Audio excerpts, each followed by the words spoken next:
inyo, ako nga po pala si Lance. So, nagpaparenta po kami ngayon ng pressure washer. Sino po interesado, ito po yung mga detalye ng pressure washer natin. So, meron siya mga hose and nozzle na gagamitin para sa pressure washer. So, ang model ng pressure washer natin is Tesla Power. So, tumbas din siya ng Kawasaki motor ng pressure washer natin. Ayan.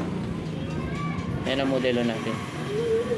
So heavy heavy pressure washer to. So kahit anong gusto mong gamitan ng pressure washer, pwede mong gamitin ito.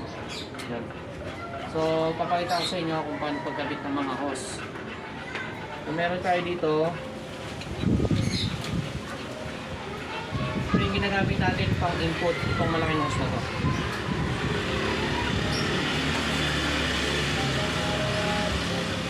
Kasama ng malaking hose na to yung filter. Yan. So dito natin siya nilalagay.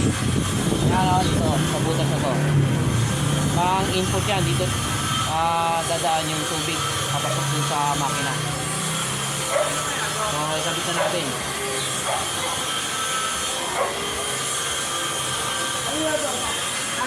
Ito yung pagkabit ito. Yan o. Ganyan nila. Okay. So, pwede rin gamitan natin ito ng vice grip or tools para mas sumikip to. So, yung filter na to, dito sa balde ilalagay sa may tubig. Next, yung output niya.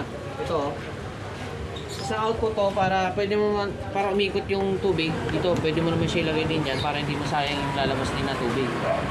Yan, nagaling dito sa makina natin. So, pwede mo rin siyang gamitan ng vice grip saka any tools para so ngayon testingin natin siya. So ang last natin ikakabit yung saan lalabas yung tubig sa pressure washer galing.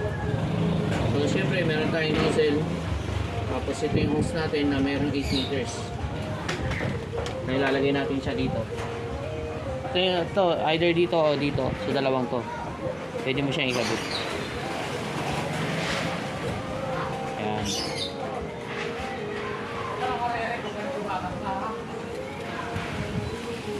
Yun. So bago natin siyang gamitin, siguraduhin natin meron na tayong tubig sa balde. Meron tayong tubig.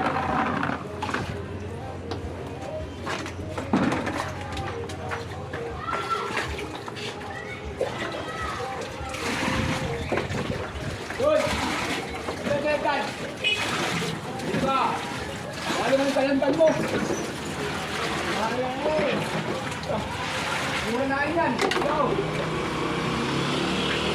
Yung sa gagamitin natin, so ilagay na natin yung output natin, yung pang input natin sa loob, saka yung output nako. So yung makina natin wala tong on-off. So pagka sinaksak mo to, direkta na itong aandar kung saan sinaksak mo sa kuryente. So gamit ka extension wire. So yan, saksak na natin. So once na sinaksak natin yan dito, aandar na siya agad. Testingin na natin siya. Okay. Yan. Diyan na yung proseso na yung tubig papasok na sa ating makina. So mapapansin niyo rito, ito na yung output niya. Lumalabas na rito. So dito na natin siya ilagay para hindi masayang.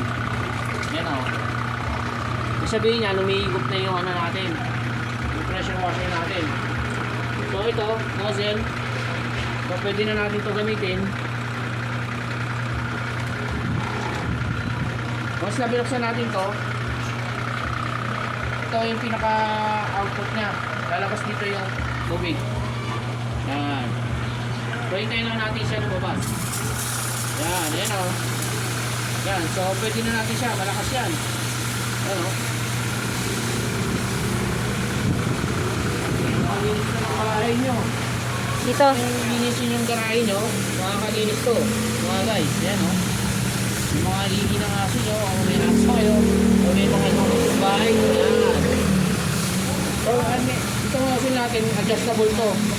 So, pwedeng pa-shower, pwede rin pa-point dun sa ano, direkta dun sa lilinisin nyo mga guys. So, yun lang paggamit niya. So, gusto nyo siyang paintuin, sarado nyo ako dito. So, doon na siya iikot sa balde. Yung output natin. Yung input saka output. So, pag hindi ginagamit, doon na siya sa balde iikot. Yan. Ganyan lang kadali yan mga guys. So, kung gusto nyo na siyang patayin, hindi na siya gagamitin, bubunutin nyo lang siya dito. Yan. So, ito na yung makina natin. Okay guys? Ang mga gusto mag-avail ng rent namin, so, please contact us sa website na. Thank you, bye-bye.